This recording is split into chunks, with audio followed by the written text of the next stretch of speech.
This is me coming to you live from the sun paths of traveling to you Harley from Cartersville. Can't tell from the tractors in the background. Just passing the lads, the tractors are to be expected, I suppose. Like I said, I try not to fill the place with dead air. So, since this is a new holiday beverage, I picked it up yesterday from the Dollar General. If I can get it open stylishly, we'll give it a little review. See what the new Mountain Dew Summer Freeze Cherry Lemon Raspberry Edition. Yum yum. I'm sure this won't taste terrible at all. Let it be known I am a fan of a few of the Mountain Dew flavors. And I like the idea that it's a clear liquid full of sugar. But as far as let's see how it does on the hike. I also have a Kuju with me, which is typically what I carry. Just because it's hydrating and it's, I don't know, nutritious. It's got coconuts and shit in it. It's all nature-like. And the cussing in the first few minutes allows you to know for sure YouTube will definitely not touch my videos. As if my normal subject matter isn't enough to make it obvious why YouTube won't touch my videos.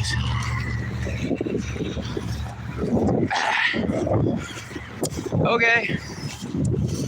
Honestly, real talk, the raspberry's coming through real strong to start with.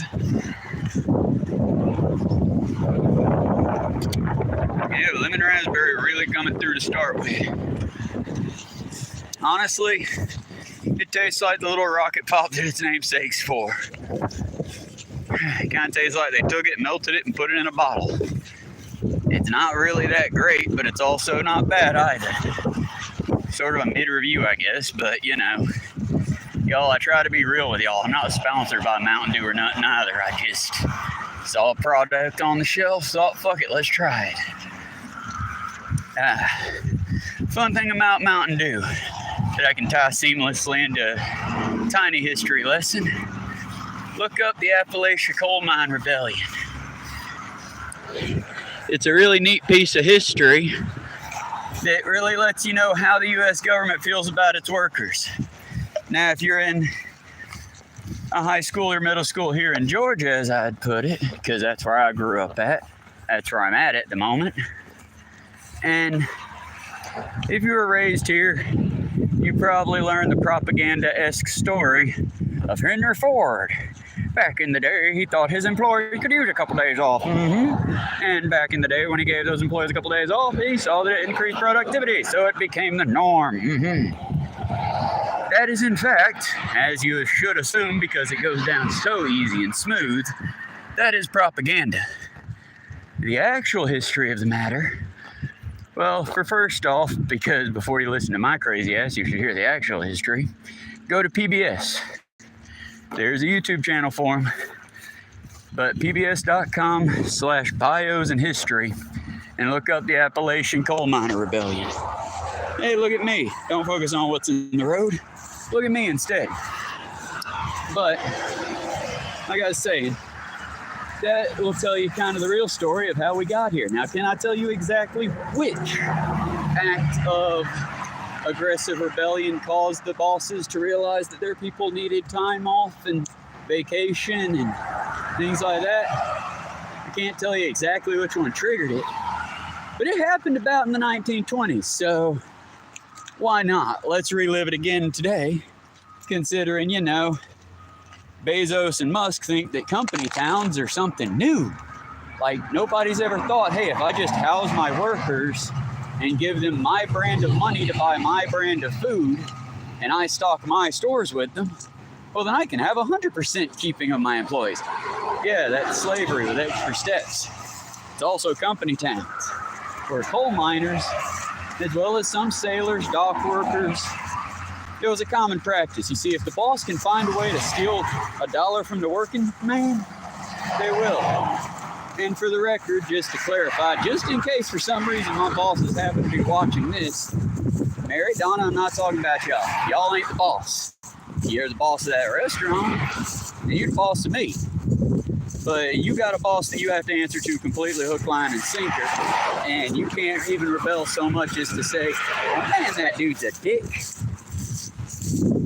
So again, and the only reason I'm keeping y'all close to my bosom is because we have passed 2 dead squirrels, and this appears to be a possum, unfortunately. And I don't really want y'all to see the gore of the stream. Hello, people that I now see are in chat. Yep, unfortunately that appears to be a possum. God rest their soul. I don't believe in the Christian God, but I do believe creatures like that deserve far better of a past than we humans do. I'd get them if I could. But sadly, this road is a very active road. Assuming there's nothing else dead. Ooh, look, a new city carpet. But assuming nothing else dead, I should be able to let y'all see the road. And take just a second here in a minute and read this chat. If my headphone mic goes out, well, this wind tunnel that I walk down will quickly turn into an unpleasant listen. And if that starts to happen, in all caps, type out, hey, wind, and I'll mute myself on this end so y'all can still get the show. Now, hello, KK. Hello, Juju's Gaming and Leonardo Games. Hello, Chris Frontner. Hello, Chris Frontner. Your name sounds like an actual name. I'm currently heading home. I just got off a little short shift because my boss absolutely needed me in. And because I, live in Georgia, this is the route I get to take home. And I figured I'd let y'all see it. And maybe one day a city councilman, one of those nice, highly paid people living in Atlanta, or one of the slightly lesser paid people living in the high rises in the high-end area of Cartersville, maybe they'll see this and they'll go, oh shit, maybe after 50 to 70 to 180 years, we ought to put a sidewalk in so folks that live in New Harley but have to commute to Cartersville without a vehicle could walk. I mean, this used to, long ago when I was a child, so 27 years ago, this used to be a woods. Field and thick woods. I mean, it was known when I was a kid riding the school bus to school for a very short period that U Harley Road was not one that you wanted to go down very fast because the deer would keep you in check. There usually wasn't a day that there wasn't some official coming to scrape a deer off the road. Oh, look at that. That fella knows how to hold his lines, don't you, big fella? Howdy, howdy.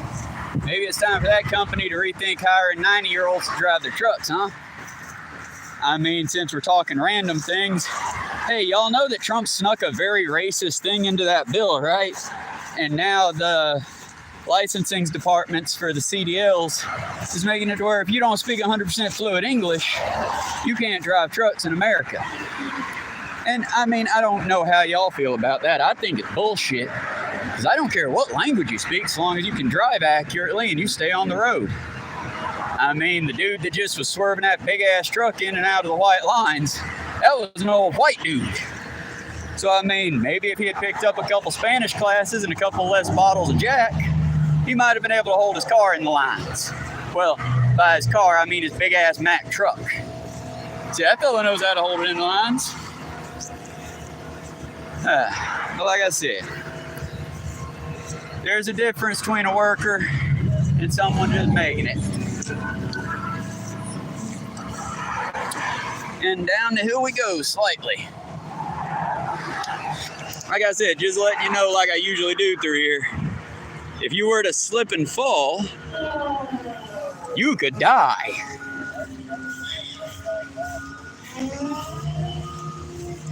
Oh, you think that's true? You don't think that the navigator in the vehicle can speak their language? Is that what you think? That these people cannot use a navigator? Because I personally think our immigrant friends are very savvy, considering that, they're living in a place that's extremely hostile to them. And they're living here so well that even our dipshit president seems to think they're a threat. I mean, if I was him, I'd be more worried about them Epstein files coming out. Considering, how much he will be implicated. As well as likely Bezos, Musk, and all the rest of the ultra elites. Why? Because what else are they doing with their money? I mean, again, if you talk to a poor person like me, and yes, y'all, poor isn't a dirty word. If you could be, okay, give you an example. If one of these good folks hits me with their vehicle, or I get caught by a nice big piece of metal like this friend here, that's been here for about 10 years. If I get caught by that or one of these lovely vehicles like that, you Harley State vehicle there, I'll be put in the hospital. I'll be bankrupt. I will likely fucking die if I get caught in the ankle by one of these. Also been like this for, hell, look back at my walking home vehicles. Quite a few months. Again, I don't think we got an immigrant problem. I think we got a lazy ass government problem. I think we got a great deal of nepotism all the way up the ladder from the bottom to the top. And I think if you let them distract you on immigrant issues, you're just falling in for the trap, friend. And I wouldn't fall for their trap. Because you're also going to be the dipshit they put on the front line to die in World War III. Understand, your rich friends are not your rich friends. And like I said, if a single medical emergency will put you out of your house, congratulations, friend, you're not rich. I don't care what anyone tells you. This country has entered into a very dangerous place. Almost as dangerous as my walk home. It's about 84 degrees. Do you see the shade? I see it way over there behind the private property sign. Y'all see the shade? I sure shit don't see no shade. Hell, I see an area so devoid of water that they stow it up for months at a time in puddles to continue their project to build through. See the woods? Do you see where the back tree line was? Believe it or not, once upon a time, that wood was so thick all the way up to the road practically. I do wonder what they're giving our wonderful city in exchange for the shade, the security, and the ground security they're taking away for it. Because when I say ground security, y'all, again, let's put our thinking caps on. Mine, ignore the roadkill that I'm trying to make sure y'all don't see. Mine happens to be super fabulous. No, I did not take the opportunity to grab one of the several dead animals that are on the side of this road because our county doesn't see the need to clean the roads. They don't even send their inmates to clean these roads, thankfully. But they do expect your grandma or your child to walk this road to get into Cottersville if you are so inclined to get to Cottersville and you do not have a vehicle of your own. But they won't put their inmates on it because, again, I tell you, there's a lot of dead animals on this road. I was going to show you for dramatic effect, but then I'd be showing you my turtle friend, and that would be kind of gory. So let's not do that. Instead, let me tell you more about how awesome trees could be. How cool it would be if this kind of grass here, ain't that a cool couch too? If this kind of grass here was still growing over there, where now is just loose dirt to blow in the wind. If the roles were reversed, as it rained, it would take a lot of effort for this to get washed out. As it stands now, every time it rains severely, their little walls they put up get breached ever so slightly, and you end up with a tiny mud river flowing into the river here, which acts, come here right quick, Monkey. Now, it makes little rivers that wash from the construction site down the dirt road and then down to washouts like this. Are they gonna repair the washout their company helped make? I seriously doubt it. Not unless the county forces them. And is the county gonna force them? Well, I seriously doubt that, as they help build a lot of shit around the county. Everybody's giving money, and it's only the poor folks having to really pay in life, in effort, in walking distance. What I'm saying, my fellow Americans, isn't rebel, violence, insurrection. Let's get them now. No. I'm saying keep all this in mind anytime you hear someone talk about the small business owner amongst you. Yeah, the small business owner just as greedy as the big business owner. Fuck them all. The small ones have a little bit more of an excuse as they are trying to grow. But let's be clear. Co-ops. Worker co-ops is the way to go. Fuck a small business. I'll go for a worker co-op all day though. And while we have a slight second, let's run. Like I said, walking home on New Harley Road is a full-time activity. And if you are not careful, a high-impact sport. I would not suggest that. Do you know how many microplastics would be in these fellas?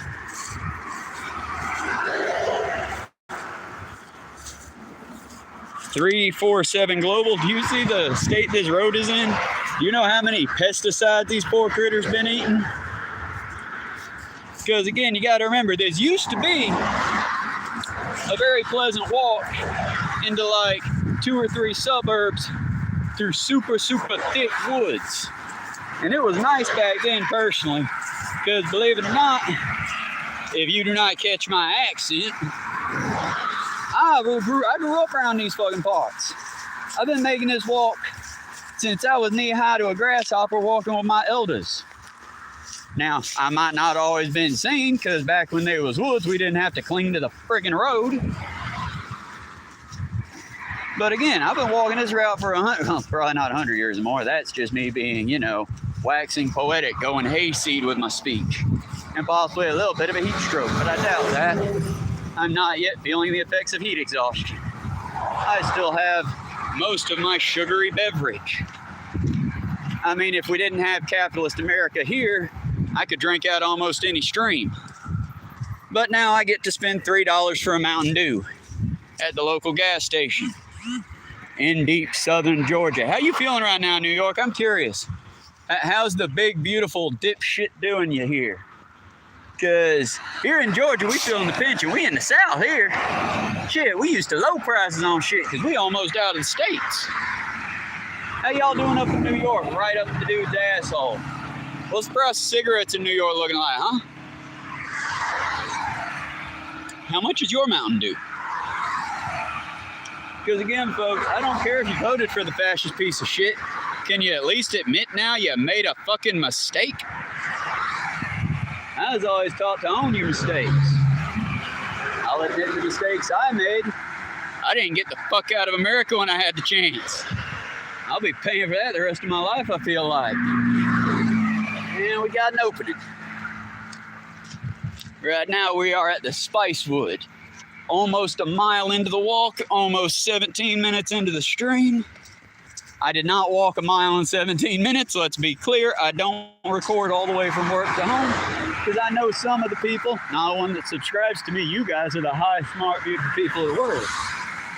But some of my haters, my, as the children would say, ops, yes, y'all would go to my bosses and you'd probably go to my higher-ups because you're too stupid to find my bosses. And y'all would probably try to get me in trouble. So, I don't wear my work uniform. I have a nice mutual don't ask, don't tell policy with all the bosses that I know. And, just doing my thing here. As soon as the path clears, we will cross to the little bit of shade we get. And all we have to do is risk life and limb to accomplish that. Because without going for that shade, we get this walking path. Isn't that a lovely walking path? Let me show you something fun about it. As I step back into it, this ditch drops about 5 to 6 feet. Okay, I got an opening. Let's run with it. Go, go, go time. Go slow, don't die good time. Okay. I mean, for the record, this ditch also drops a little ways if you fall off. But you got a little bit more. Oops. Hello there, nose. You got a little bit more. I will. I see, David. I'll pick up 2 gallons of water when I get home. I will try to remind myself several more times as I go. I need to remember that y'all are facing me and not the road. Okay. Now the road again. So, as I was saying, lovely bamboo. A nice drop, but it'll drop. See, here's the problem, and here's the thing about being in America versus almost anywhere else in the world. Almost anywhere else in the world, if I were to fall down this tiny incline, I'd be worried about, hurting myself, hitting poison oak. There's some right there. I'd be worried about that. But because we're in this particular hellhole, in this particular shit place, if I fall down there, more than likely the poison oak, the turtles, the snakes, I've seen a couple otter corpses on the road. The little critters ain't gonna worry me. What's gonna worry me is the very old scared person who likely owns the property, who might see a big scary person and just shoot his ass without asking any further questions. Like I said, we live in a very unfriendly time in a very unfriendly place. And I do not understand how exactly in 2025, in the year of mass surveillance and everything else going on, we can still hate each other quite as much as we do here in the US. Because my God, it should be studied. It really should. Either way, we're 20 minutes in. I still got 2 of you watching, so I'm very surprised. I know one of you is David, and I'm very appreciative, David. I promise if I am to die, you will know it before I die, and I won't leave you alone with all our kids. But the other viewer, I appreciate you sticking around. The VOD will be on later. I finally figured out how to deprivatize those, so I wasn't keeping them behind a paywall intentionally. I'm genuinely just still learning this bullshit, you know? I've decided to embrace myself, so to speak. Basically, I'm gonna do what I can to entertain y'all and to keep the entertainment factor high, but I'm also gonna give you a genuine experience, because I tried my best to go like advertiser friendly for all of like 2 days. Oh, excuse me, sorry about that. Now when I say I'm not advertiser friendly, let me be clear. I say the fuck word a lot, like a lot. It's one of my favorite words in the English language because I find that it chases off poncy little twits. I find it upsets normies that have no further mental depth than teaspoons. I find that it chases off the religious assholes who would basically throw Christ out of their community for being too brown. I find the fuck word is a very useful word. Unfortunately for me, the fuck word is also very useful for driving off sponsors and stick up their ass people that would give me a lot of money. Unlike the rest of the people on this planet, or at least in this particular country, I don't particularly care about money. Now let's perfect clarity. I do care enough to like not live outside, as I have done that before, and that way of life, while ideal in a better country, is a terrible idea in this one. Just saying, you want to see how inhuman Americans will teach you or treat you? Be unhoused. Be unhoused for any length of time and you will see how terribly everyone in this goddamn country turns like instantaneously. No, you don't even have to be unhoused. As a fun experiment, get you a big ass bag, get you your tent, and just walk around town for a bit. Just walk around town with your tent and your bag. I did it for like 6 months because I was getting ready for what I thought was going to be an Appalachian Trail trip. Turned out to be a, good try trip. I'm a working class American. I get to go on vacation when I die. The vacation's called death. Up until then, I get to spend all my vacation pay. That's what covers the medical things that I need. If I they don't medical, I'm trying to find new homes for them because I'm scared to death for their medical sake.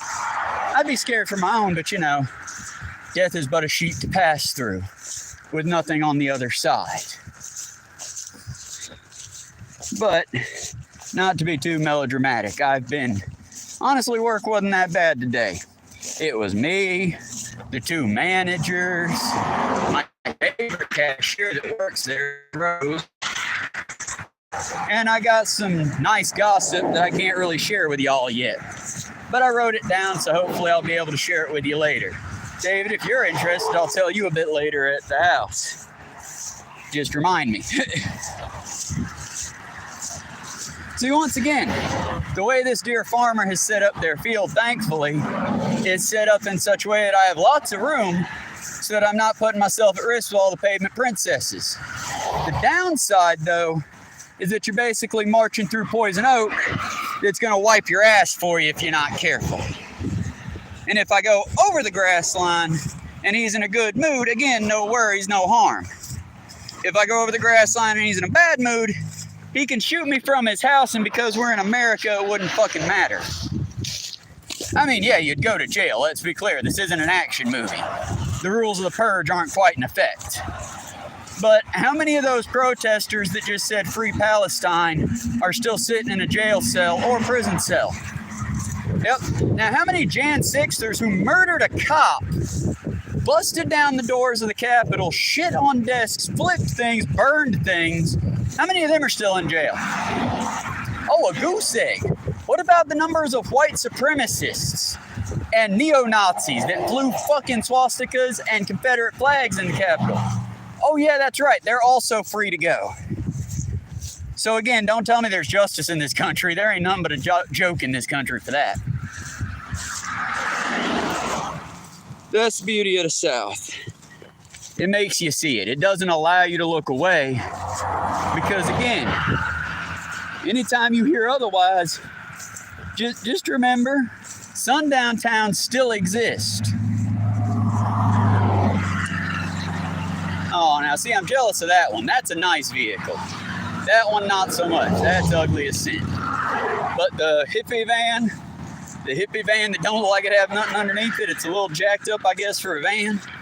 That looks pretty nice. That looks like you get the fuck away from people with that. And then you have the Pavement Princess's little ugly sister, the dumpy frump of the group.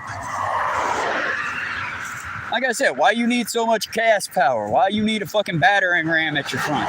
What are you planning on doing with that garbage?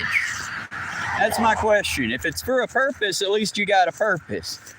But most of you little dipshits run around with your Pavement Princesses and all your rifles and all your camo. The fascists already won, folks. They're in the office. They're flying the swastikas off the fucking roofs. Elon Musk's doing goddamn Zeke Hiles on the fucking stage in front of the presidential podium. So what exactly are you fucking, oh, I carry my gun because I'm going to defend the country from all threats. Okay, I'm curious. I'm not saying to do violence. I'm saying what the fuck are y'all doing? You bunch of fucking limp dicks. Like I said, I was all on board with the whole like, oh, I'm all for, I'm all defend the country. I thought y'all were misguided because I didn't think you'd win against the U.S. Army. But I mean, I thought at least a few of you fucks would show out. Nah, please, motherfucker. Most of you gun-toting dipshits are just hiding in your goddamn basements, waiting for the Nazis to specifically come take them from you. And I'm sorry, friend, but that's not how war works. That's not how that excuse works. I mean, let's forgo all the fact that the way the founders structured it, if you're a part of a licensed battalion like that, you should have a military person in your group or in your company. Your company should meet regularly to train. And you should be, again, under the jurisdiction of the United States at that time Army, because that was all we had. But you dipshits don't know history. You just know you like your boomsticks and you're scared. And I get it. Scary world out here. Shit, I'm walking in it.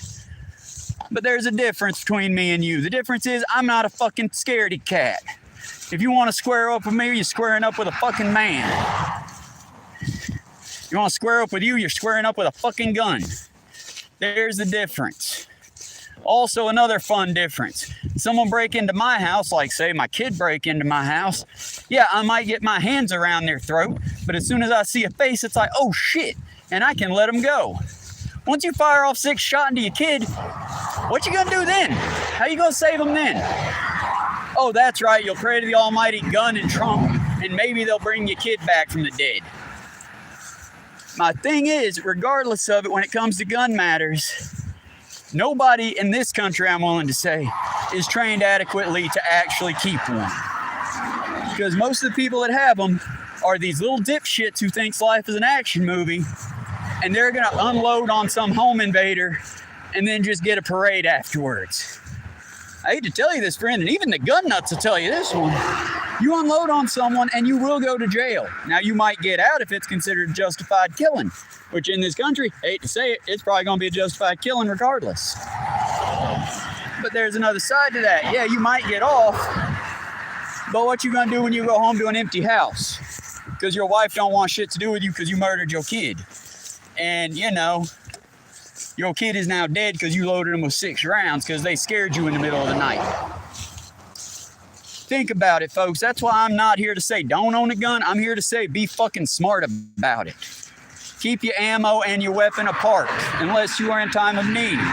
Do not discharge your firearm unless you have eyes on your target. It should go without goddamn saying, but fuck it.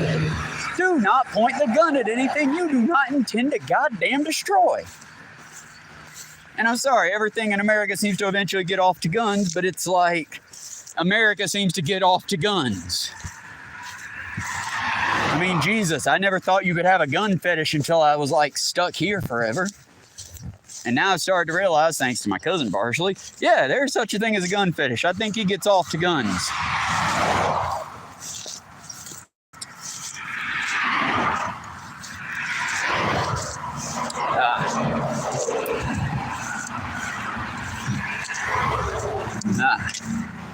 Whew.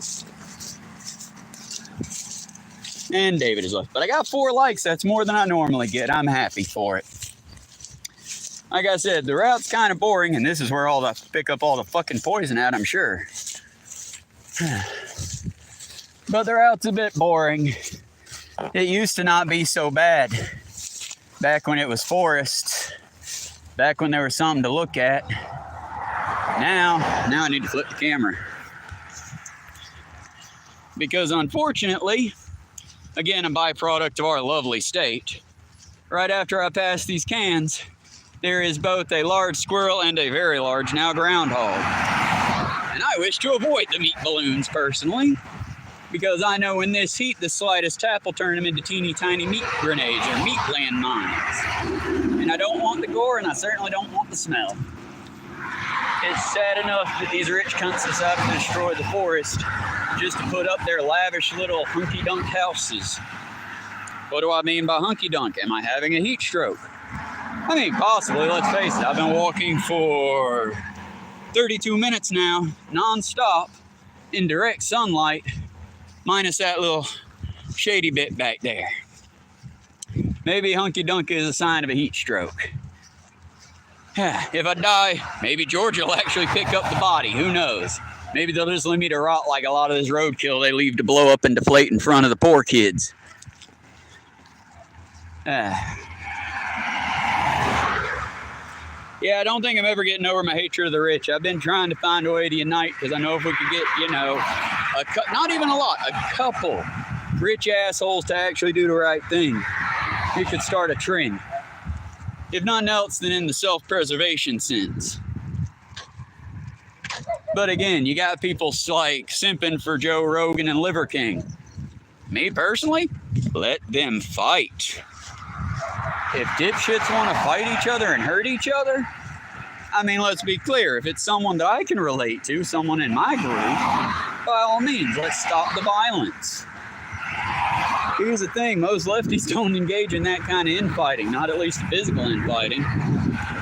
Oh, that's a, woo, buddy. Yeah, buddy. Oh.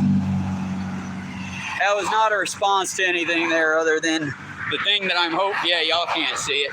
Y'all can't see past my shoulders, thankfully. Woo! Never did I think I could get used to the smell of decomposition. Is that like a battle strategy for the South or something? Are we getting ready to send our people to war? Is that why we're just never going to pick up the roadkill?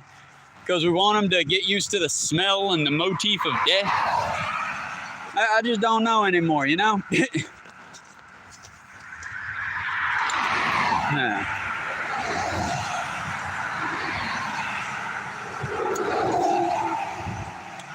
I have a book to read for you from. I always have a book, right? But this one, ooh, that was shiny. But I would have shown you, but unfortunately I'm about to pass by 2 liquid armadillos, and I don't want y'all to have to see the armadillo soup, as it were.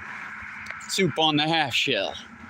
Trying to make light, because in my heart, when I'm not being burnt by the sun, it would make me very sad that all my animal friends are getting murdered by these limp dick little bitches with their pavement princess trucks. Oh, am I striking a nerve? Feel free to hate watch me, bitches. I don't care. Unlike y'all, I'm not scared. Whew. Like I said, I just don't see the need in giant trucks. If you work in a specific area that requires it, why not leave the construction equipment at the job site, you know? Oh, it's a roving arson. No, it isn't. It's a fucking roving eyesore. I'm sorry. I've heard too many of my friends, and yeah, some of this is striking at home here, but it's like, I've heard too many of my friends defend the whole, oh, it's a giant truck, but it's also, it can do all these things. But if I put a tree down, can you get it out of my way? Well, no, because I don't have that towing attachment equipped. Okay, well, if I put a tree down in your way, can you drive over it?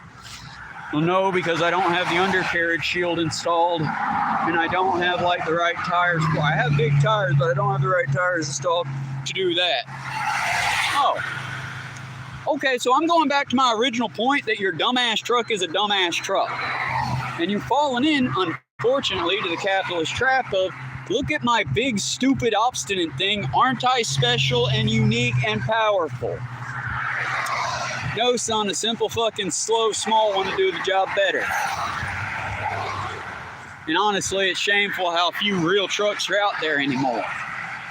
Because I haven't seen one this year, really. I see a couple old timers driving them, and they're classic farm vehicles that look like trucks should look and do what trucks should do.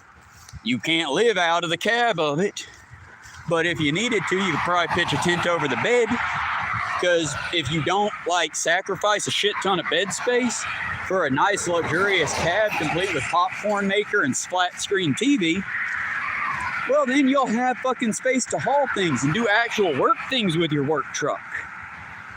But again, that's just me. I don't believe in the faux sense.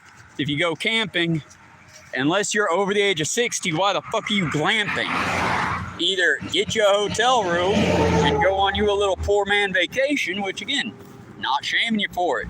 We're living in a time when, you know, poor man vacation might be all you get for vacation. But again, if you're gonna go glamping, go on a poor person vacation. Go find you a nice hotel or motel and go stay there for the weekend. You ain't got to do nothing special with it other than that. But I'm tired of trying to go camping, and I ain't got nowhere to camp now because every fucking campsite that used to be around only caters to the RV and the glampers. The ones who go out and want to live amongst the rustic nature, but with all the bells and whistles. Fuck you. Stay home, honey. I'm not trying to be mean, but you clearly don't want to be in nature. You want to be in luxury. There's nothing wrong with that, except your shortcoming, in my opinion. Sorry, I did that because I was using those muscles to pull my teeth back in place. Yeah, I also had that weird moment where I enjoyed something that the very elderly get to enjoy. And I immediately was afraid I'd freaked out one of my coworkers. Because after I'd cleaned the flat top and the grill and the chicken fryer, and I'd gone ahead and done the onion ring fryer, I was starting to get ready to do it. I changed the oil out in that one. I just, flexed my teeth like I did there. But instead of flexing them, I went ahead and I popped them out to let my gums breathe. And I looked over and this kid's looking at me like I grew a third. I'm like, oh, I'm okay, and I'm sorry. I realize that freaks out the normies sometimes. I do it a lot, but it's not like intentional. It's because it's new. It's been over a year since I had all my teeth replaced. And I'm very grateful because if not for like a friend and a lot of hard work from that friend and myself, we wouldn't have been able to do it. I mean, maybe that's where my dumbass glamping truck went. Was into, practical things. Not stupid shit. Much like today, if I ever get enough money to do it, I'm going to be getting, an RV, something practical to move from place to place in and live out of, but not to go glamping in, to live out of. See, that's the thing that frustrates me is there are people that are homeless. There are people that are living on the street with not but cardboard and hard pavement. And they would kill for a maybe not literally, because clearly the unhoused amongst us are far kinder than the ultra wealthy amongst us. How do you know? Look at the math. Do the math right quick. How many McMansions and ugly little houses do we have? How many unhoused do we have? How many bullets can these little McMansion owners have? If the poor wanted to rise up and take your shit, assholes, they would. And not to be that guy, but I think they would win. Because when you put a bunch of pomp assholes against a bunch of hard people that have had to live hard lives, I'm sorry. History has proven that lesson in both the Soviet Union and the Congo and everywhere else that America decided to bring freedom and save the rich folks. Have y'all ever noticed that? America never brings freedom to an actual third world country. We bring conflict. We bring endless forever war. We don't really bring freedom. We bring freedom to rich places where basically poor people have finally said, fuck you, we're getting rid of you. And then the USA comes charging in because that's where we get a lot of our resources. Again, how you think how is it that Israel constantly seems to have money for bombs? It's so weird, right? It's such a tiny part of the Middle East. And yet they've had an 80-year war going with an entrenched, supposedly war-hungry society. And yet they always have money for bombs and science and medical research. Well, it surely can't be all the red, white, and blue fucking money bags coming their way. No. It must be God. God's doing it. God's doing it. That's my problem. Most Americans, I'm being super facetious. Most Americans hear that shit. Brother, that's true. That's what we do. And I hate it. I fucking hate it. Libraries are free. They're one of the few things that are still free. Ignorance in this age is a choice. Get off fucking TikTok and read a book. I beg you. Yeah, I'm telling you that from YouTube. A guy who does artistic shit and coloring books on shorts. I'm begging you motherfuckers, read a book, please. Don't take my word for it. Don't read my words and go, oh, he is the voice of the prophets. No. Guys, I read books. I read books on brain science. I read books on Native American religious beliefs. I read books on religious beliefs, period. If I hear something I think's bullshit. Read. The library's there. It's still free. I checked. All you gotta do typically is show them some form of, hey, this is where I'm at. So you can't just walk in there and steal all their shit like the Christians do when they get upset about a certain book that's in there. Yes, that happens more than you care to know.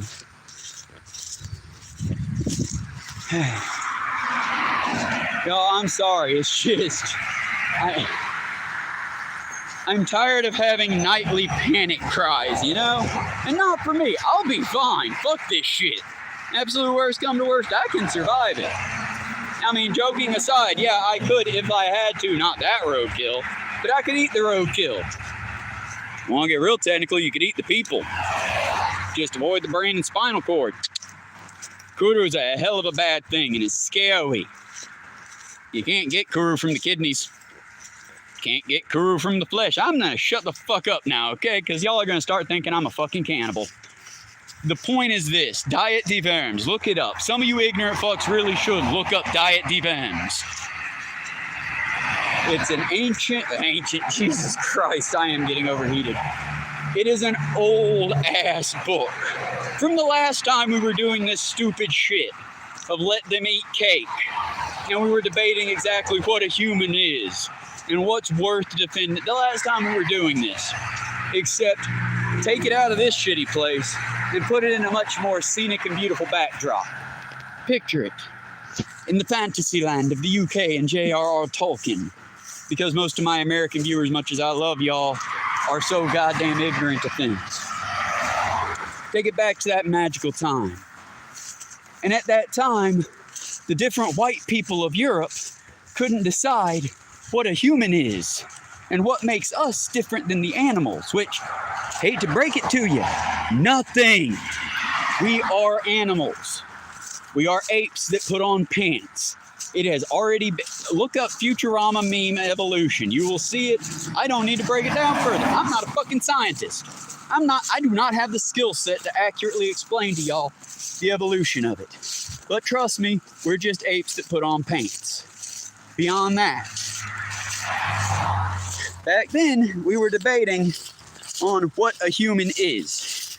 Well, I mean, surely that Scotsman's not a human. He's not British like me. Forgive the accent. I'm sorry. It's who I am. And as soon as I can actually show y'all the road without roadkill on it, I'll flip it back over to the road. Unfortunately, deer, squirrel, and there were quite a few feathers, so I'm sure we're going to see a buzzard somewhere around here. Or possibly an eagle. If there's a dead eagle, I'm going to get it on film just for the fucking, the show of it, the real sign. I'll put a little American flag next to it. It'll be beautiful. It'll be fucking edgy as shit. You'll feel like you're on 2000's Facebook again.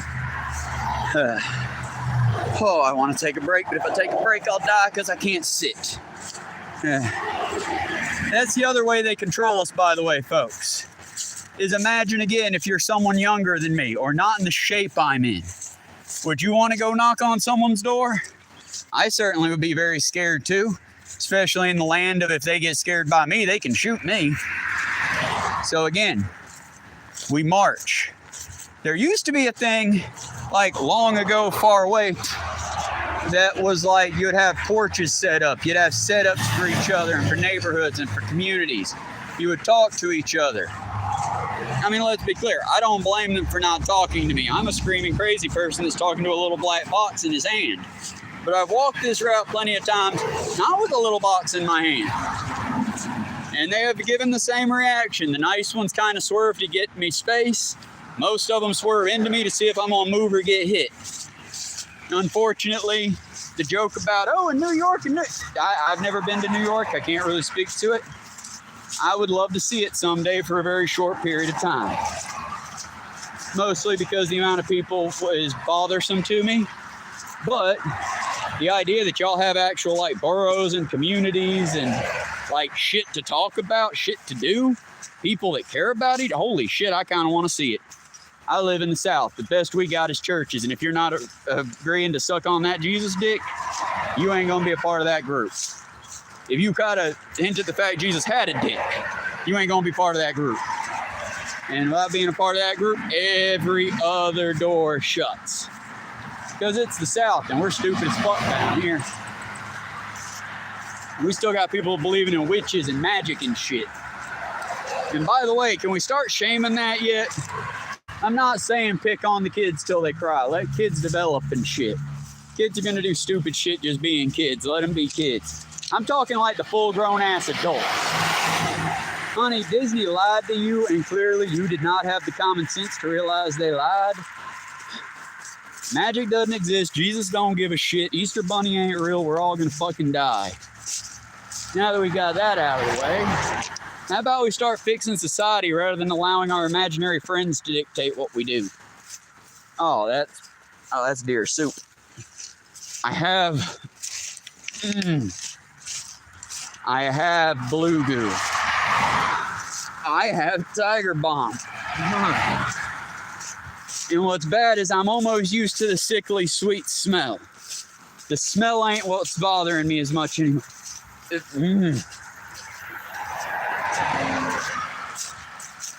I want to get to where, and there's a raccoon.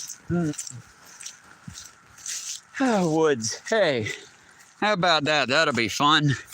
Ain't nothing bad in that dirt.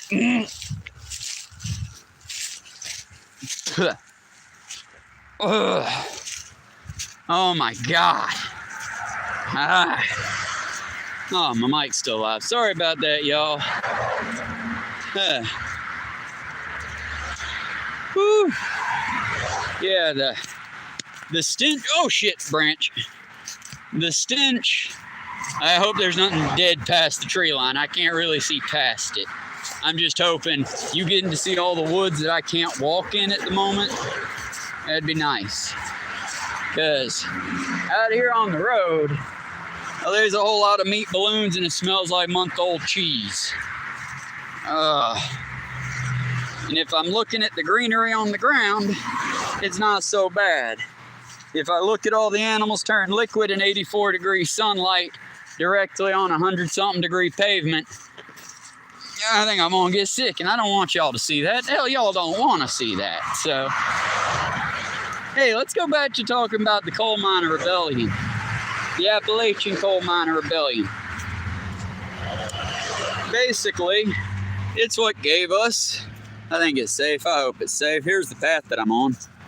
But right now it kind of feels like high noon, even though we do got cloud cover, so to speak. But back in that time, and by no means just consider me heat stroke history here, but back in that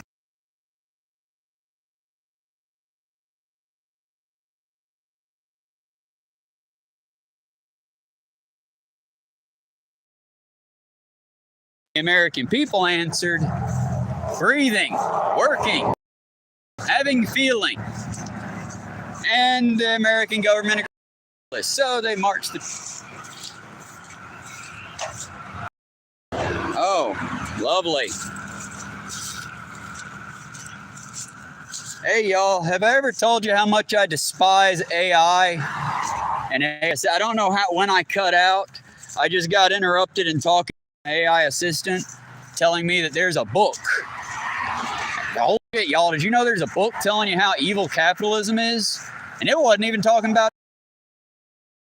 It was talking about some bullshit written by a Southern author, it sounded like. It's like, my AI chatbot comes out so fucking much, and I never programmed it, I never wanted it, I keep trying to uninstall the bastard. I will die on the hill of a Luddite, apparently.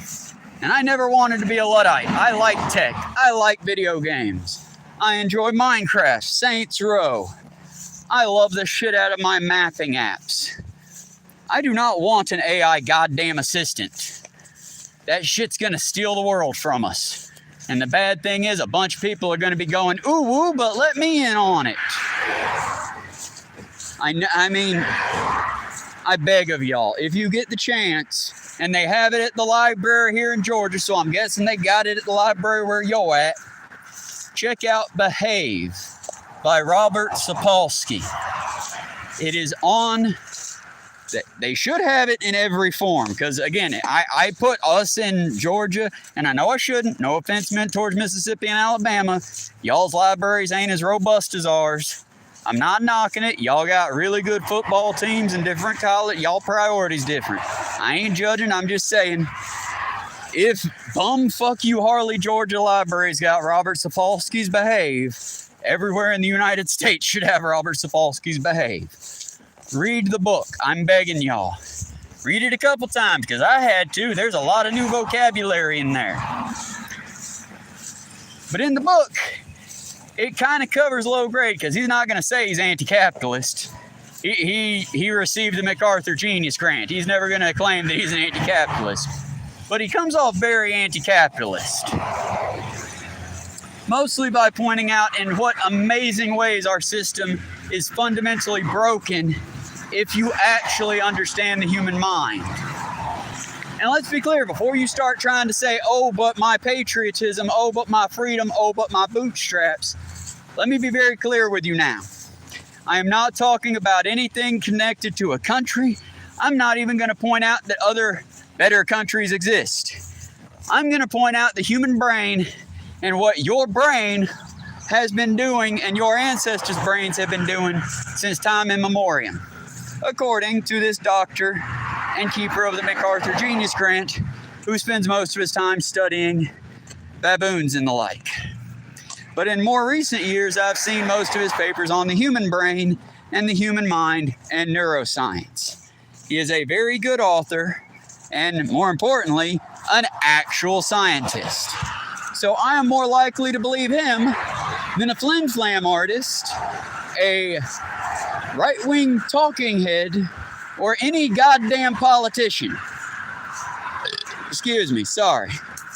And for examples of terrible people to listen to, I'll point out Jordan Peterson is one that until recently was all big on the right wing. I mean, I don't know why he dropped out of fucking popularity just because it pointed out that he was a hypocrite. Unless he just did such a terrible job that literally y'all couldn't deny it. But, oh look, the AutoZone finally opened. Yeah, I think it's finally open. It looks open, but I don't see any of their tacky bullshit out. No flags, no giant signage, and no windows. I don't think they're done yet. Never mind. I think the working crew's in doing the interior now. Oh no, those are windows. They're just super actually clean for once. Holy fuck. Give it a little while to get dusted. Good time too. But ain't that shiny and new and pretty? One day, not 2 days, I still have some of my delicious sugar drink left. But one day, I will stop in there for a soda. And perhaps one day, on my posh or bougie little Vespa, I'll pull by and do something with the battery, or possibly the gas tank. I don't know anymore. I keep saying I'm in the market for one, and I kind of am. But how are you going to shop with nothing, you know? At the end of each payday, I'm lucky if my account isn't in the negative. Most of the time, I'm just overjoyed that I have $1 left. That's life in America. You work 40, 60 hours. You get to keep like $5 after all your debts are paid off. Ain't that the American dream y'all dipshits talk about all the fucking time? You get to look at stupid little square houses. At least some of them have fucking solar panels. Though I'm almost positive that cost extra. For the record, and let's be absolutely crystal clear, do not pick on anyone just because you see me point out their stupid Ponzi house. I don't know any of these people at all, for the record. None of them. Because none of these people are ever outside. Because as a culture, we don't go outside anymore. These are my neighbors. Mr. Chevy. Mrs. Ford. These are my neighbors. The little buggy-like cars that drive around. And I don't know quite what I mean by buggy on that one myself. Maybe I mean old-timey horse and buggy. Maybe I mean they look like bugs, because honestly, with the super reflective surfaces, it's not like you see any of the people. And I'm assuming none of you fucks see me in your cars.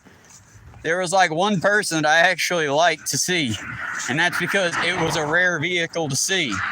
And no, I'm not talking a Lamborghini, Waymo, whatever. I'm not talking a Bugatti. I'm talking an old school 1990s style fucking golden hearse. Shit looked cool as hell. While I did not know the lady who drove it personally, mostly because she's a kid, I can tell you that kid's fucking cool as hell. I don't care what anyone says or if anyone says anything bad. That's a kid with a sense of fucking style.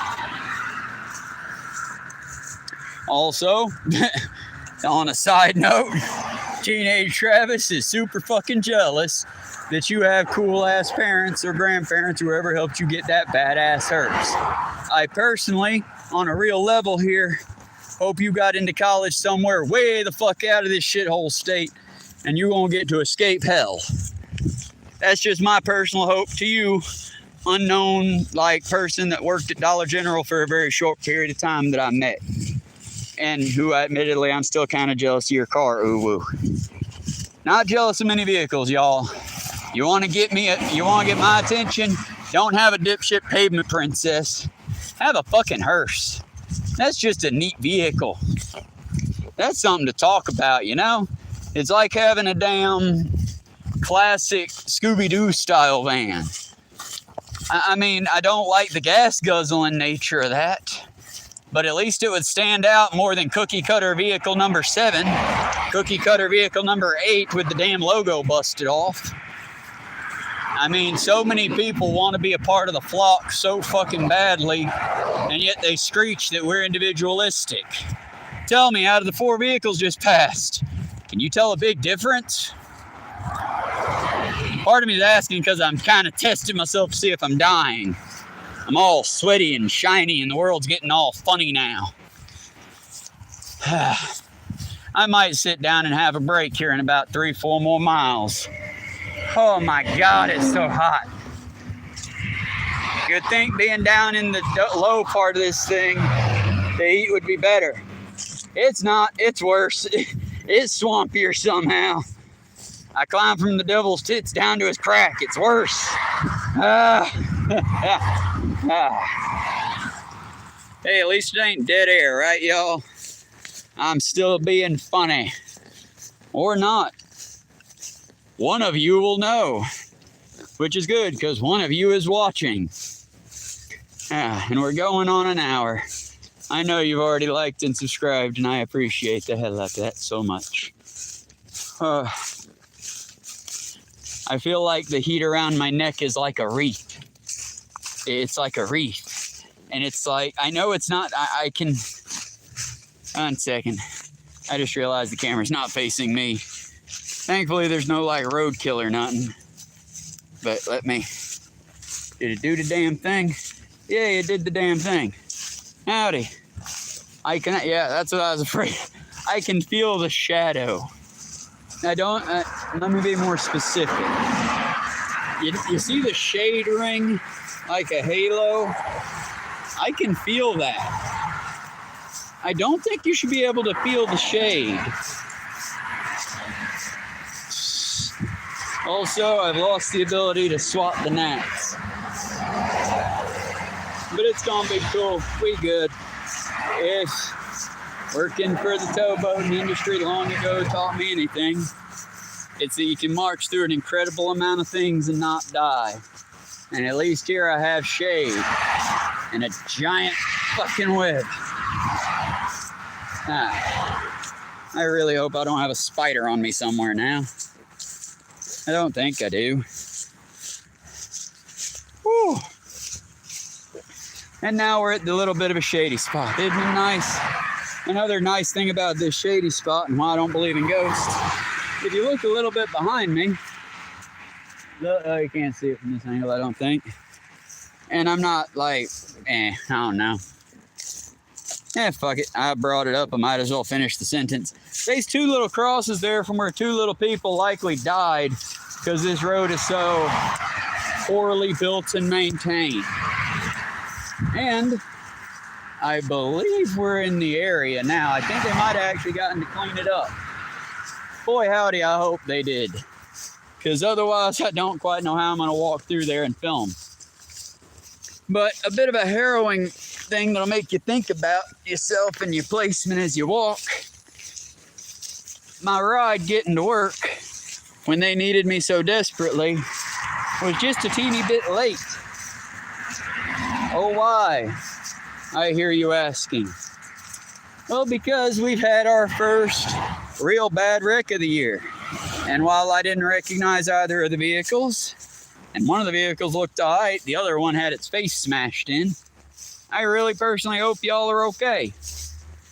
Like, real talk, no jokes, no ha-ha rug pull there. For the record, like, real talk, person to person here. Ain't no war but class war, folks. And if you're driving those styles of vehicles that I saw in that accident, yeah, brother and sister, I hope y'all okay. This road isn't a very safe road, and a whole lot of people on this road. And when I say it's not a safe road, let me show you what I mean.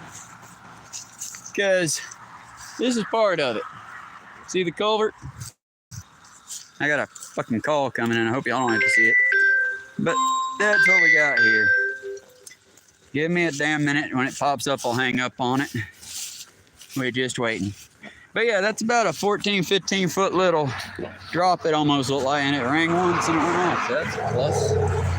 I don't know what it was. Probably an auto call. I thought I had muted things. Apparently, I have not. Sorry about that, y'all. That is very unprofessional of me. And if I knew how to get to it from here, I'd do it from here. But, you know, we sort of go these things off the cuff as we do. Also, almost halfway there. But the reason the accident happened, and I can tell you why, even though the cops are going to write reckless driving or some other bullshit, that they're paid to maintain the fucking status quo. Of course, they're not going to go, oh, this road is fundamentally dangerous. The heat adding to it makes it almost shine and shake in front of you. And the fact that we do not patrol it or slow anyone down until an accident happens is kind of why this will happen. Because you've got some very old people driving down this road at the posted speed, 55 miles an hour. And then you have other equally old people and kids driving this road at, say, 75 to 90 miles an hour. And everything in between. And this is about where the accident happened, and thankfully I don't see any evidence of it anymore. They might not clean up the animal corpses, but at least they pick up the human ones. The only reason I'm making that joke is because I'm pretty sure no one died, according to my boss, and no ambulance had arrived. And when we arrived, fire truck was leaving, but there was also a vehicle pulling off. So I'm assuming everyone walked away. But the car was right over there. The other car was right on that road. And what it looks like it happened was one car crossed into the lanes of the other and got bounced right off the road. The thing that scares me, on like a little selfish boy level, is the one car that had its face smashed in landed where I'm typically walking at in the morning. Like, no shit, if I put prints down when I walked, like if I took the time and painted out my walk or whatever, this car would have landed square in point 1 and point 3. Like, it would have landed right in my path. And I don't know, I think it was right around that area. Yep, it was right around this area, because here's where the skid marks of the vehicle were at. And again, my guess is they've already cleaned up the mess, thankfully, and collected their evidence. And I can tell you, again, the reason it happened is this road is not made for this many people to go this fast and this reckless on. Because again, as a person driving this road, I want you to think about it. It's a whole lot of flat. Just as flat as this. So, and again, I'm not saying speed. For fuck's sake, drive either below or at the posted speed. Don't be stupid, but kids are going to be stupid because kids are kids. It's not really that they're choosing to do it. It's that their brain says no one's tried it, so we should try. People that were involved in this accident weren't kids.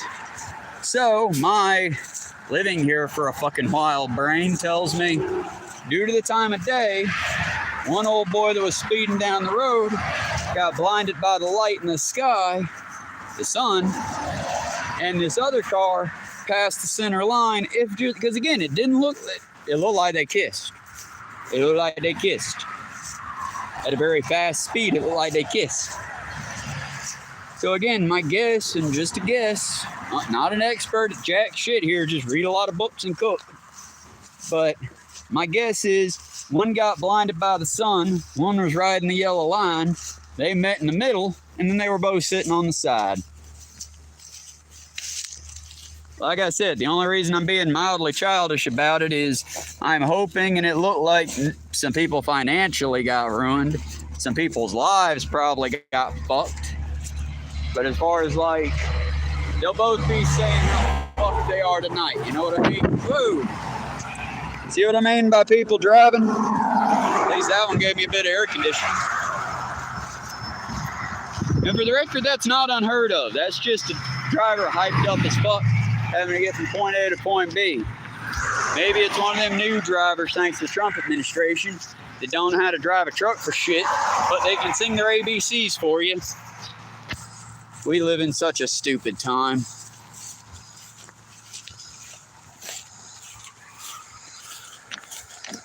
And don't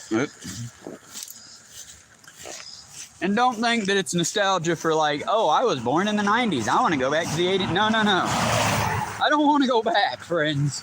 I want to go elsewhere. I want to go somewhere that like the government actually gives a single tiddly fuck about the people. And I mean, even in the smallest way, because before I hear any Aussies jumping in about how free Americans are, y'all live in the fucking center of hell, and yet I can tell you that my route is dangerous as fuck. And sometimes I can tell you my stuff is more dangerous than y'all's is, even though you live in the pit of hell, and I live in a temperate forest. Well, I live in a field. It used to be a temperate forest. used to be a thick forest. And it'll eventually be a food desert. I say that as if it's not already. I say that as if the majority of our meals don't come off of either Amazon or from the Dollar General next door. I say that as though I don't see half these motherfuckers in the restaurant every other day. See, when I watched True Blood, I really loved Lafayette as a character. But damn it, I thought his life was more extravagant than this. What am I missing out on? Should I be? That's what I need. I need an OnlyFans. I need an OnlyFans. I need to start dealing drugs. For sake of YouTube and joking, that is a joke. But in a lot of ways, I do feel a bit like the True Blood character Lafayette in ways. I'm trying my best. I used to be religious. Now I'm full-blown atheist. And honestly, all I would, if I had one wish, it'd be for me, my best friend in the whole world, all my animals, for us to get the fuck out of this hellhole. For us to be left the fuck alone on some island somewhere that could sustain life. Or, even more better, maybe a not island, but a area. Like a better state, perhaps. Because every state I've gone to has been like, oh, this state's different. Oh, this state. Every state's the same, but at least up north, they're not as uptight about it. Like, I dealt with a lot of bigots and dipshits in Illinois and Indiana, too. But you know what? They were at least real about it. It's not, oh, I love you, man, but Jesus. They didn't hide behind their Jesus. They did not, I don't fucking like you. Well, that sucks. At least you're honest about it, though. I can't change biblical bullshit unless you want to read it different.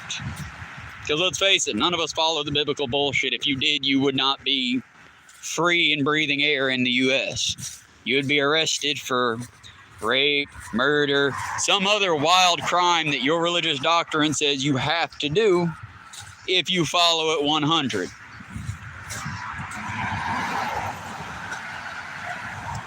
You Harley Road is 45. I don't know what that means. Oh, 45 miles per hour. I'm dumb. Sorry. The heat's getting to me. Up the hill we go. And again, not that that's a show-off thing, but picture old people trying to make this route. Picture your grandma trying to get to town to go to the local swap meet or to get to the Piggly Wiggly. And there ain't no car today, Sonny, so she gotta walk it. Would you want Grandma to walk this route? I wouldn't want Grandma to walk this route. I think Grandma at the very least deserves the sidewalk.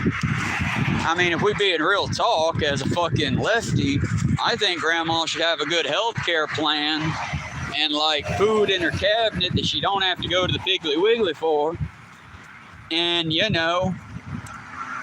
I would do this country in the opposite way we're doing it now. I would start on the base for everybody, and you pay for extra. Rather than where we're at now, where if you give me $1, I'll say something nice about you. Otherwise, go fuck yourself. That seems to be where we're at as a country. I hate it. Personally, I fucking hate it. But unless they're there for a grift like one of those weirdo religious ones that's just, oh, hello, new subscriber number 7, how are you? Or one that I'm very confused by unless she's just playing into people's kinks. And I know body writing's a kink. I know some of you nasty fucks is looking at this kid's page for other reasons. For some reason, YouTube keeps suggesting me to her. And my guess is because if I see a new creator on YouTube posting something, I typically, unless it's just pure cringe or AI, I give it a like, and if I can, I try to leave a nice comment. I have found that YouTube is not so good on that. I lack a lot of the social skills. I had a list of bullet points to go over. Oh, excuse me, which at some point would have gone into why BetterHelp's a terrible scam. And why is it our country's willing to shill out our medical and mental care for no reason, apparently? But one, I forgot my bullet points. And two, I'll just be honest with y'all, I'm having trouble. I'm struggle busting. we're going to take us a very short sit down here, assuming I can lean on this. I'm checking it first, because again, we are in the South, and while we do not have chairs, we do occasionally have crooked ass trees. Oh my. Now, I need some inspiration myself. How y'all doing out there? David, I'm gonna read some Greta Thunberg. It's up to you if you want to hang out or not. You're the only person still here. Anyone tuning in, I'm gonna give all the proper penguin shit, so hopefully penguin audio doesn't jump up my ass. This is not a sponsored stream by anybody. Once again, reminding y'all, the heat stroke and all this is just me putting on a fun performance for y'all. The sunbonnet is fun and new.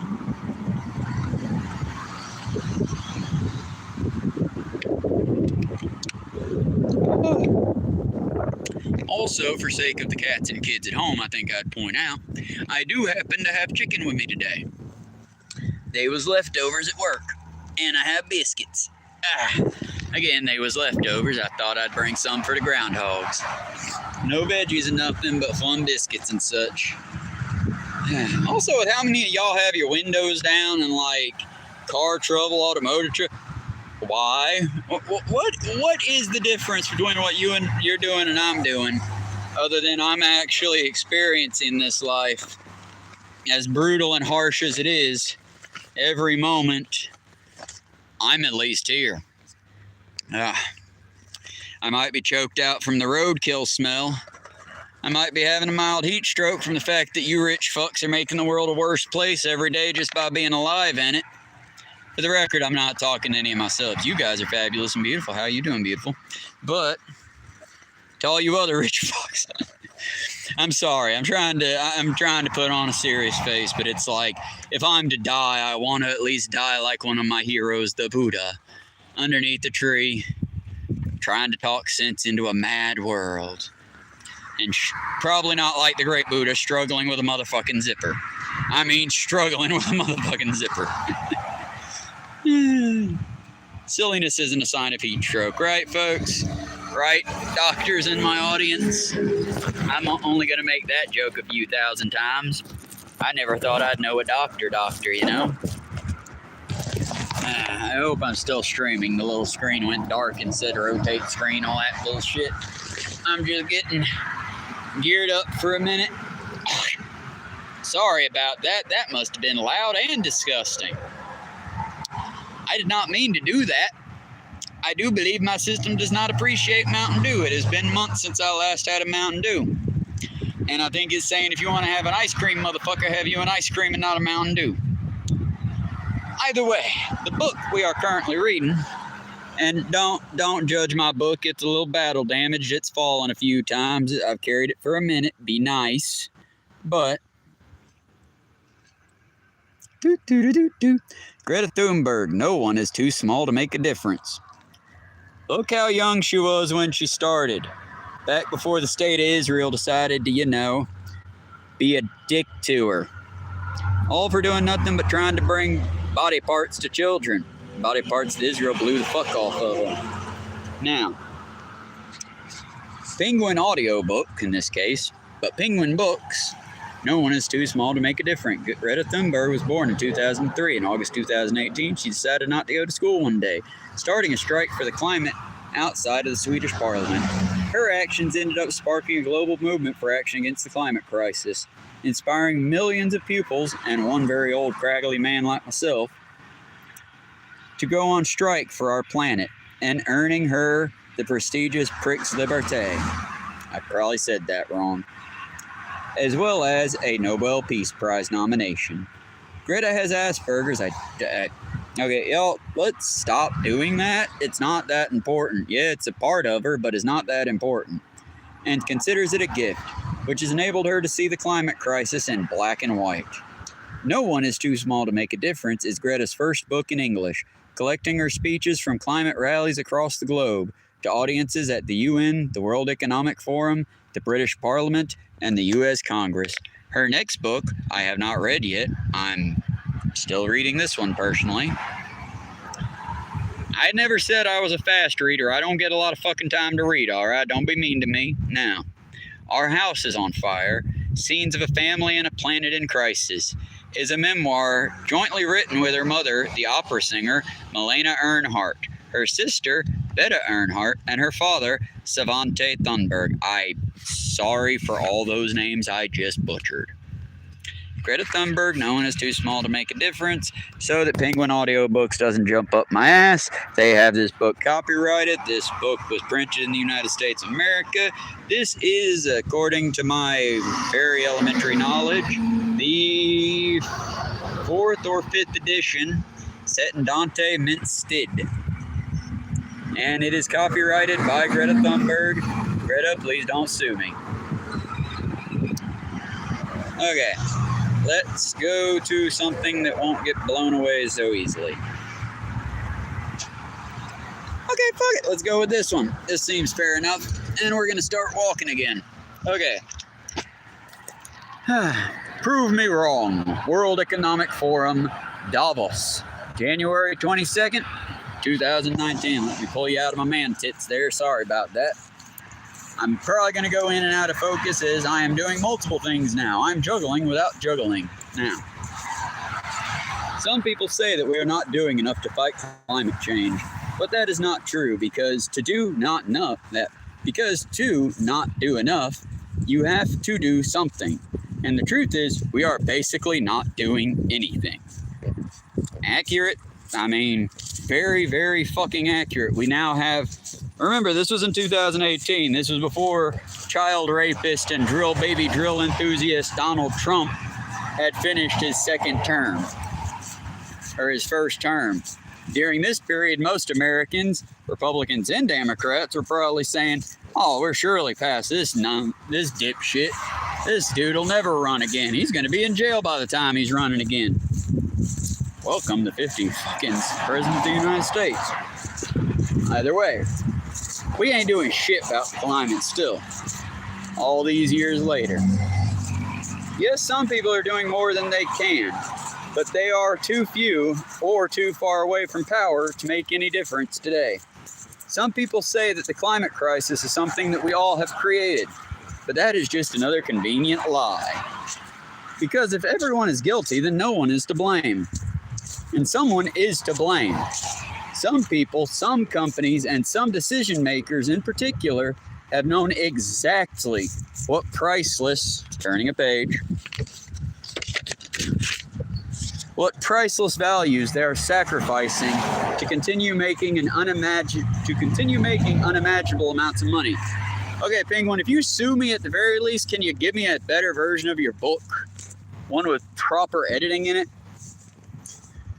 I want to challenge some of those companies and those decision makers into real bold climate action, to set their economic goals aside and to safeguard the future living conditions for humankind. I don't believe for 1 second that you will rise to that challenge, but I want to ask you all the same. I ask you to prove me wrong, for the sake of your children, for the sake of your grandchildren, for the sake of life.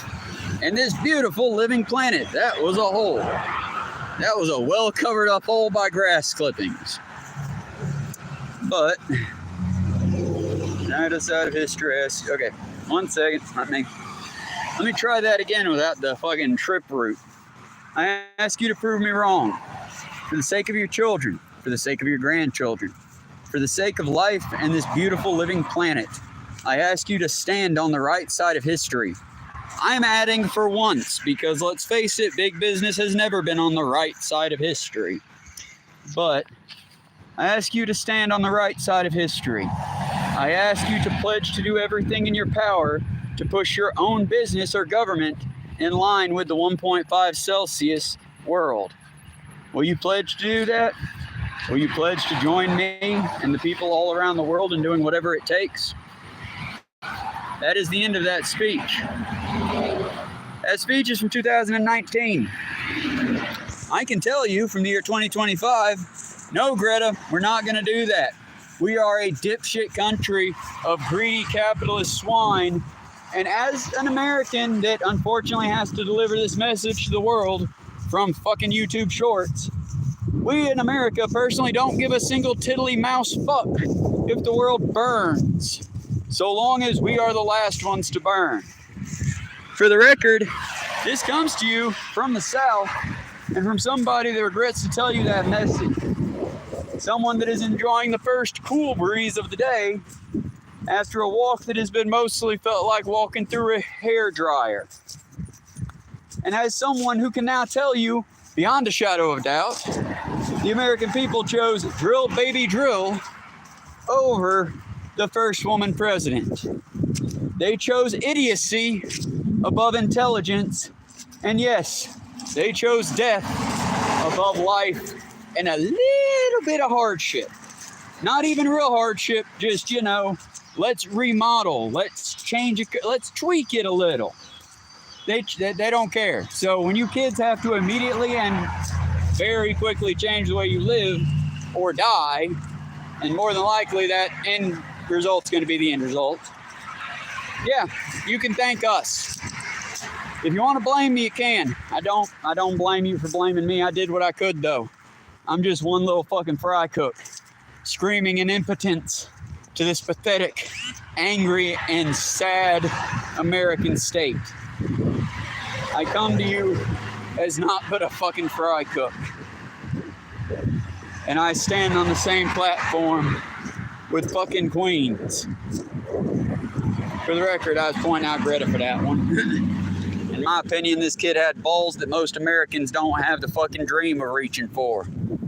She stood in front of the fucking world and told them what needed to happen without fear and without fear of reprisal. She got plenty of reprisal.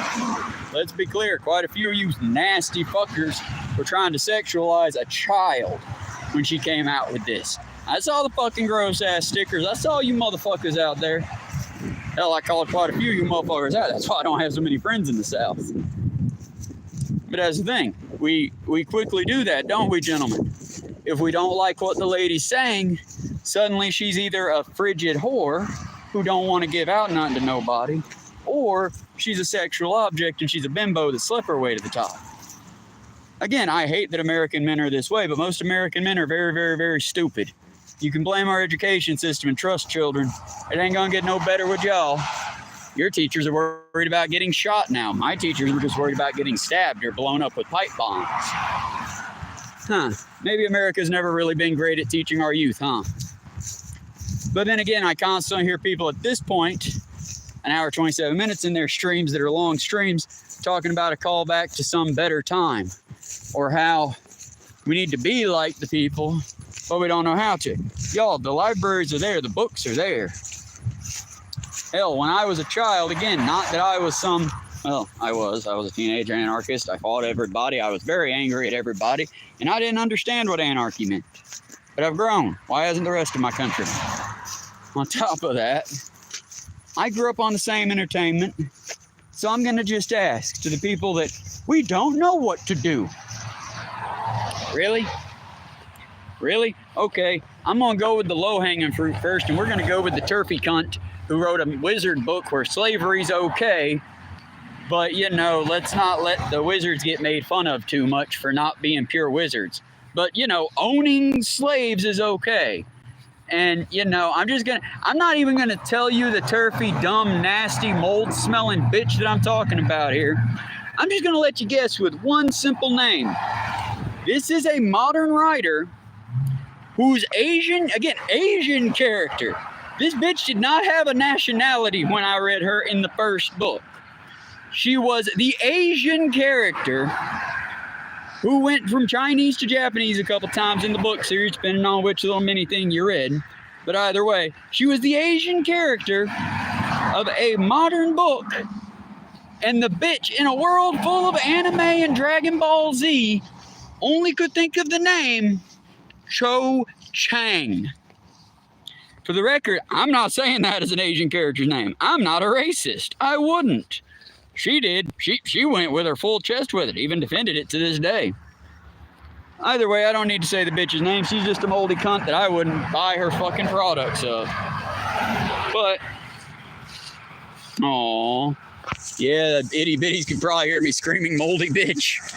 But yeah, I'm gonna have to wrap it up. I know I gotta wrap it up. I'm getting close. But either way, even they were like, oh, this is how you do it. You fight in the ground. You basically form little groups inside. When they have the police force, you have small members of that police force to tell you where the police force is going to be. You work inside. You don't post every fucking thing your group's going to do on social media. At that time, social media wasn't a thing. For them, it's just paper. But still, you do that. You fight. Hunger Games. What did Katniss do after she won the Hunger Games? Did she go to the Capitol and say how fucking awesome the Capitol is? And hey, kids, fuck the revolution. Let's join the Capitol. Woo, Capitol parties. No, she fought them. She fought the fucking Nazis in the Capitol. Let's see. Maze Runner. That was a popular one and a little bit after my time, but still. What happens when, you find out the adults in your life have developed a disease, killed off a bunch of motherfuckers, and locked you and all your friends in a weird little sex cult room, and you throw one woman in there like once every blue moon. That kind of shit. What happens? Do you suddenly suck that organization's dick when you meet them? No, you fight again, this isn't a hard pattern. Why do people pretend like this is fucking hard? You fight them. Jesus Christ. Do your homework, folks. That's all I'm asking. Read books that aren't fantasy-based. Read bullshit from this century and a few back. But stop reading shit from the Bronze Ages like it's goddamn enlightening. It's not. It's stupid. They were stupid. They got better. Read the shit that got them better. Jesus Christ. Oh, Shadowverse, why doesn't anyone like my dumbass fucking sword fighting video? Chad, you only use AI artwork, sir. AI is not art. You are not an artist. You are a fat boy ordering a fucking milkshake. You are not doing anything. You go up to a fucking robot and go, please give me slop. What flavor slop do you want? Any slop, but I want it to have big anime titties. Here you go. Yay! It's my artwork, guys. I made it myself. No, bitch, you didn't. The robot made it. That's why it's terrible. I mean, hell, it's like a friend who, nope, still didn't show up. What a big surprise. Eardrop, pour one out. Either way. Not going to make fun of her on the count. She might show up for a later stream. I try to give people the benefit of the doubt.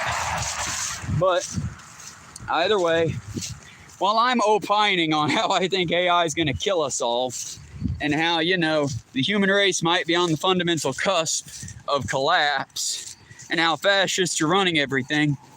Well, here's a piece of AI art I made. What do you think? And in the back of my head, I really won't be an asshole, but I'm like, nah, she's trying. But it's like, boy, howdy, I wish there weren't so many alcoholics. Fuck, alcohol's it's raining liquor. Here, try a shot of whiskey. Maybe you'll feel better. God damn it. I wanted to say, hey, Sonic and Tails both have way too many fingers in that picture. What the fuck is the little shit thing that's on fire in front of the dumpster? And why are there just random puppies? Instead, wow, honey, that looks cute. I like that. Super cool. Hey, you probably shouldn't use AI art, right, friendo? I mean, what else can I say? I can belittle them, but that ain't gonna do any good. AI is their bestest friend now, and I'm melting. I'm melting. And really, that's kind of the nefarious and creepy thing about AI, right? Because it's an algorithm, it's a robot. It's effectively, look up Kyle Hill, he's a science guy, and then look up Kyle Hill's philosophical question of the future snake or the future viper. It's the closest thing he's ever done to doing scary creepypasta content. But give me a second. I'm not doing a bump. I had a bug in my nose. But he does science content. This was the idea that someday the internet will produce AI, and due to that artificial intelligence, someday, here, look at how beautiful this lovely place is to walk through. all the cookie cutter houses, the sun-scorched earth. This used to be forest. Hell, just 4 years ago, you couldn't see the gaudy, stupid-ass fucking pull lean-to church over there that's probably hotter than the devil's taint. Why? Because that preacher probably owns that giant house next to it, to be honest. At least the way most of these religious fucks run things. Not saying he does, don't pick on people, I'm just pointing out how beautiful. Don't you want to live here, folks? Come on. Leave a comment on how beautiful and scenic you think Georgia is now. Wouldn't you like to live here in the devil's anus? But I digress. Not to complain too much about her. Because again, she's my friend and I care deeply for her. Eventually we're going to collaborate on a video if and when she can ever come down. But I feel like every time I'm like, hey, it's been like 3 months. You want to come visit sometime? She sends me this kind of nonsensical thing and it's like, tee, but I can't. And I'm like, I mean, you could just say, tee, I can't. You don't have to pretend like you're heartbroken over it, you know? And she does that, and we do that. People do that. I appreciate that we do that, but I don't understand why we do that. You know? It's like, and again, it's weird, because, and I guess it's just a byproduct of being as homeschooled and cut off from society as she was growing up. But it's just like, you know, I got friends like Sukun, who I haven't spoken to in over 5 years now. And if I called him up today and he actually answered, assuming he had his phone and he isn't dead, we could just immediately start talking the bullshit. Hey, what you been up to? I'm this, and what you been up to? And, well, how your nieces doing? You still babysitting, or are they finally old enough that they sit themselves? You know, we could probably get together, hang out, play chess or some shit. I don't know. Probably get my ass kicked at Virtual Fighter if that's still a thing. But we could pick it up and there would be no guilt at the end of the phone call with, hey man, you need to come hang out this weekend? Oh shit, nah man, the niece needs me I need to watch her. Or, oh, my sister needs me to do this. He might give me an excuse, but it would be a genuine one, you know? It wouldn't be, oh, no, my roommate's having another mental breakdown over something sounds made up. And I wouldn't, again, I'm not saying it wasn't made up. I'm not saying she wasn't comforting her roommate or whatever. It's just, I don't know. Stop giving me bull crap and actually show up, you know? I mean, hell, it's like, oh, there's somebody here. Neat. Did she show up at the last second and now I'm shit talking somebody that's in the audience? I'd feel terrible for that. And yet so much better all at the same time. Well, if not, that's cool too. Like I was saying, I ain't trying to shit talk nobody. It's just a weird thing that we do as people, you know? And yeah, y'all say being nice, I get that. But in the back of my head, I don't care how many times you say, I'm not trying to avoid you. I mean, I feel that in my bones. But you say you're not trying to avoid me. And yet the last 4 times, hey, can you come hang out? Oh, I don't have the gas. Well, I have gas money this time. Oh, give me a minute. Nope, something just came up. It's like, shit. You can just say fuck off. You have the personality of Bleach. I want to live in a world of happiness and kitties and rainbows. And you keep dragging me out of that to point out that my box is on fire. Some people, I hate to say this, would just rather die in their burn. See, that's a truck. 1 minute. 1 minute. That's a motherfucking truck. If you can see it on the distance, that is that rare, magical motherfucking truck. Props to whoever the fuck that is. I'm sorry, I have to point it out whenever I see one. To me, that is a truck, that Honda that just went by. It don't have to be a Honda, it can be a different brand. I'm just saying, that. It's like not a full 10 feet off the ground or a 5 feet off there. It's a normal amount off the ground. It's got normal tires. It's got 2 fucking doors. Because you know what'll fit in there? 2 motherfucking people. On a bench seat, probably. I mean, Jesus, I want one so bad. Just a basic bitch working truck.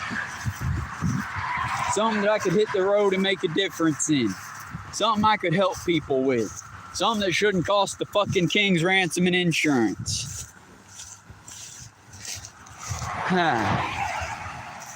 But either way, y'all, I reckon for sake of memory lane, I'll stop here. The place I used to stop at long, long ago and far, far away. Back when I had friends that lived in this area. Funny, it almost smells the same too. Good weed. Either way, I reckon I'll leave off here. Y'all be good. Sorry for doing that in front of y'all. I thought I was off screen. And here, let's take a nice strolling view. Isn't it lovely? Once it was. At one time, that house would be about the only thing you could see in that little field next to them. All that would be just very, very tall plant matter and trees. I mean, it's a sea of green, which ain't too bad. But I foresee very soon it's probably going to just be shoddy little square houses like those. And even though all these people, all these motherfuckers live right next to each other, there's never a block party, never loud music. Hell, half time I don't even see bouncy shit except in the ultra-rich cunts places. It's like, what's the point of living in a village if you're living in a village alone? Just food for thought. Either way, I appreciate you, end of stream viewer. If you liked the few seconds you saw, please give a like and a subscribe. I'll be here again. Hopefully not tomorrow. Hopefully in about 2 to 3 days. Hopefully in about a day. Maybe 2 when I work again.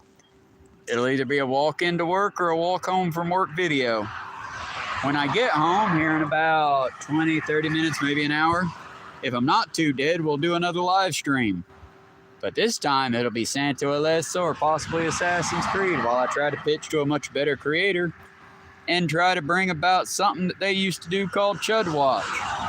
Because I'm a little crazy and I can do it. And I ain't scared of none of them dipshit little cowards. Because if they threaten me, fuck it. I'm right here, honeydew, and I'm ready to die. You want to come with me to the other side? Otherwise, we can be civil with each other and talk like people. Either way, I can do a Chud Watch for funsies. After I know what the fuck a Chud is for exact, so I know what reference I'm making. Either way, I'll do the whole pitch on Assassin's Creed here in 20 minutes. It'll be to an audience of none, but I'll send it out on their Discord. I love Hannah's stream. She's a wonderful streamer. I was hesitant to shout her out too much because I'm still new as shit and people are assholes. I kind of get on the internet assuming all people, but a few are assholes. And for the record, I am also an asshole. I do my best to improve and do better. Either way, y'all, I got another about half or a quarter of a mile to go, and I'll be home. And then I'll be hopping online, and I'll see you there. This time, I promise I'll keep my teeth in for the stream, because I realize it sounds like I'm talking through mush without them. But Lord, y'all, I grind my teeth still, and, either way, remember, community around you is the most important thing. Community online doesn't matter that much. Also, remember, this isn't exactly a friendly place to live anymore. Act accordingly. Protect yourselves. Protect the people around you care about. Endure and survive, y'all. Endure and survive. See y'all next time. Bye.